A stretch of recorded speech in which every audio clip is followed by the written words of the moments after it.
ఎన్ని ఓట్లు తొలగిస్తారు సార్? ఈ ఎన్నికల ఓటర్ల జాబితా సవరణ అని సర్రని ఎన్ని కోట్ల ఓట్లు తొలగిస్తారు? స్వతంత్ర ద్వారానే మనిషి నిజమైన సుఖాన్ని పొందుతాడు, ఉన్నతమైన విజయాలను సాధిస్తాడు. స్వేచ్ఛ ద్వారానే మనిషికి శాంతి సంతృప్తి లభిస్తాయి. స్వతంత్రం ద్వారానే అత్యున్నత స్థితికి భారతీయులు చేరుకోగలుగుతాము అంటున్న ప్రధాని మోడీ దానికి విరుద్ధంగా బానిస యూరోషియన్ ఆర్యన్లకు 3% విదేశీయులకు యూరోషియన్ ఆర్యన్లకు ఎందుకు బానిసగా భారతీయులకు వ్యతిరేకంగా ఈ ఓట్లను తొలగిస్తున్నాడు?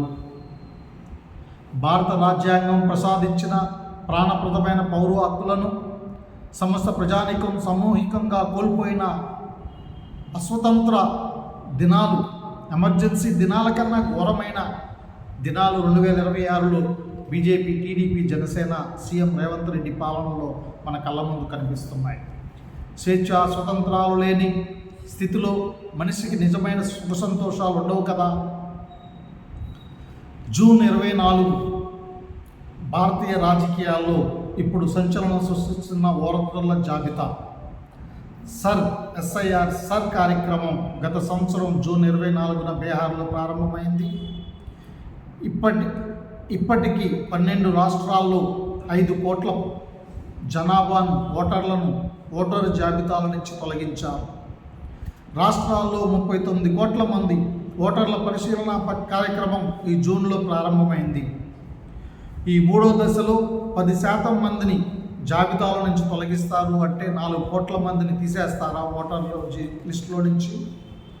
అనర్హతపై బీహార్లో 47 లక్షల మంది, బెంగాల్లో 27 లక్షల మంది అప్పీళ్లు ఇప్పటికీ చేసుకున్న కేరళ, తమిళనాడులో కూడా అవి పరిష్కరించబడలేదు. కానీ ఆ రాష్ట్రాల్లో ఎన్నికలు జరిగాయి. ఈ బీజేపీ, ఈ విదేశీ యూరోషియన్ ఆర్యన్ల ప్రభుత్వాలు అక్కడ ఏర్పడ్డాయి. ఈ ఎన్నికల సంఘం, ఈ విదేశీ యూరోషియన్ ఆర్యన్లు ఈవీఎంలతో ఓట్లను దొంగిలిస్తున్నారు. ఇప్పుడు ద్వారా కూడా భారతీయులను ఓటర్ లిస్టుల నుంచి తీసేస్తున్నారు. ఇప్పుడు త్రిశంకు స్వర్గంలో ఉన్న 5 కోట్ల మంది, మరో 3 కోట్ల మందిని ఏ కేటగిరీలో చేరుస్తారు ఈ ఎన్నికల సంఘము, ఈ బీజేపీ, ఈ విదేశీ యూరోషియన్ ఆర్యన్లు? సార్వత్రిక ఓటు హక్కు అనేది రాజ్యాంగ స్ఫూర్తి. అర్హులైన అందరినీ ఓటర్లుగా నమోదు చేసి వారి జాబితాలను తయారు చేసే బాధ్యత రాజ్యాంగం ఎన్నికల సంఘం మీద మోపింది. కానీ దానికి విరుద్ధంగా నువ్వు భారతీయుడువా, విదేశీయుడువా అని ఇప్పటివరకు ఓట్లేసిన ఓటర్లను తీసేయడానికి ఎన్నికల సంఘానికి ఈ జీతాలు తీసుకుంటున్న కూలీలకు ఎవడిచ్చాడు అధికారాన్ని? ఈ అధికారం ఇస్తున్న సుప్రీంకోర్టు జడ్జిలను, భారతీయ మంత్రిమండలిని, కేంద్ర మంత్రిమండలిని క్యాస్ట్రేట్ చేయాలి, తీసేయాలి. ఈ పార్టీలన్నింటినీ, వీరి పార్టీల గుర్తింపును రద్దు చేయడానికి ఓటును సద్వినియోగపరుచుకోమని పిలుపునిస్తున్న భారతీయ పార్టీల 3వ కూటమి ఎల్జేడీ లోక్తాంత్రిక్ జనతాదళ్. జర్మనీ జనాభాకు మించి భారతదేశంలో ఓటర్లను తీసేస్తున్నారే, ఇప్పటివరకు తీసేశారే. వీరి భవిష్యత్తు ఎలా ఉండబోతున్నది? వారి అప్పీళ్లు ఎప్పుడు పరిష్కారం అవుతాయి? వారికి బీజేపీ ప్రభుత్వం బీహార్లో, అస్సాంలో, బెంగాల్లో ప్రభుత్వ పథకాలు ఇవ్వమంటున్నాయే. దేశమంతటా ఇదే అమలు చేయబోతున్నారా? 146 కోట్ల మంది భారతీయులను 50 కోట్లకు తీసుకొచ్చేది ప్రభుత్వ పథకాలన్నీ నిలిపేసేనా?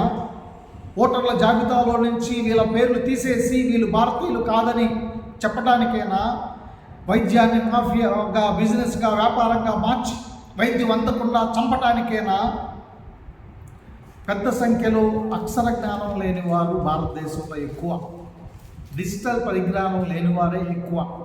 శ్రమజీవులు, సామాజికంగా వెనకబడిన కులాలు, ఓసీ, సూదులు, కాపు, రెడ్డి, కమ్మ, వెలమలు కూడా అక్షర జ్ఞానం లేని వాళ్ళు, డిజిటల్ పరిజ్ఞానం లేని వాళ్ళు. ఇలాంటి ప్రజలున్న దేశంలో, భారతదేశంలో ఓటరు నమోదు ప్రక్రియ అనేది వీలైనంత సరళంగా ఉండాలి. కానీ సంక్లిష్టంగా చేసిన ఎన్నికల సంఘాన్ని, సిఈసిని, సిఈఓలను కాస్ట్రేట్ చేయొద్దా, ఉరి తీయొద్దా? 2002 జాబితాలో ఉన్న తండ్రి పేరును తాత పేరును వెతికి పట్టుకోవాల్సిన దుస్థితిలో భారతీయులు ఉన్నారా? ఈ 5% విదేశీ యూరోషియన్ ఆర్యన్లు, వీళ్ళు విదేశీయులు మనల్ని భారతీయులమా కాదా అని నిరూపించుకోమని డిమాండ్ చేస్తారా? మన ఓట్లు తీసేస్తారా? ఆంధ్రప్రదేశ్లో కూటమి సర్కార్ చెలరేగిపోవడానికి ఆస్కారం వచ్చింది. ఇది ఒక అవకాశం టీడీపీకి, జనసేనకు, బీజేపీకి. ఎన్నికల హామీలను ఇప్పటికే ఎగ్గొట్టారు వీళ్ళు. ఇప్పుడు ప్రభుత్వ పథకాలను కూడా తర్వాత మీరు ఓటర్ లిస్టులో లేరు కదా అని పథకాలని ఆపేయటానికి టీడీపీ, జనసేన, బీజేపీ ఉవ్విల్లూరుతుంది. ఈ పార్టీలను ఓడిద్దాం రమ్మని యువతకు పిలుపునిస్తున్న భారతీయ పార్టీల కాక్రోచ్ పార్టీ, డిఎన్ఏ ఇండియన్ పార్టీల ఎల్జేడీ లోక్తాంత్రిక్ జనతాదళ నాయకుడు బురగరత్నం. అసలు ఎన్నికల సంఘం నిష్పక్షికత నమ్మకం లేకుండా పోయింది. ఎన్నికల సంఘం మీద, సిఈసి మీద, సిఈఓల మీద. భారతీయ పౌరులు కాని వారికి పాస్పోర్ట్ ఎందుకు జారీ చేశారు? కేంద్ర ప్రభుత్వం సమాధానం చెప్పాలి. సుప్రీంకోర్టు సమాధానం చెప్పాలి. Aadhaar, voter ID, PAN card పౌరసత్వానికి రుజువులు కావంటున్నారు. ఎందుకు ఇచ్చారురా దుర్మార్గులారా, గధవల్లారా అని ప్రశ్నించే యువక కాక్రోచ్లుగా మీ మీద వాలబోతున్నారు, తిరగబడతారు నేపాల్ లాగా. మరి ఓటరు జాబితాలో నమోదు అనర్హులుగా మిగులుతున్న కోట్లాది మంది పరిస్థితి ఏం కాబోతున్నది? వారి సమస్యలు పరిష్కరించడానికి ఎంతకాలం పడుతుంది సుప్రీంకోర్టుకి, ఎన్నికల సంఘానికి?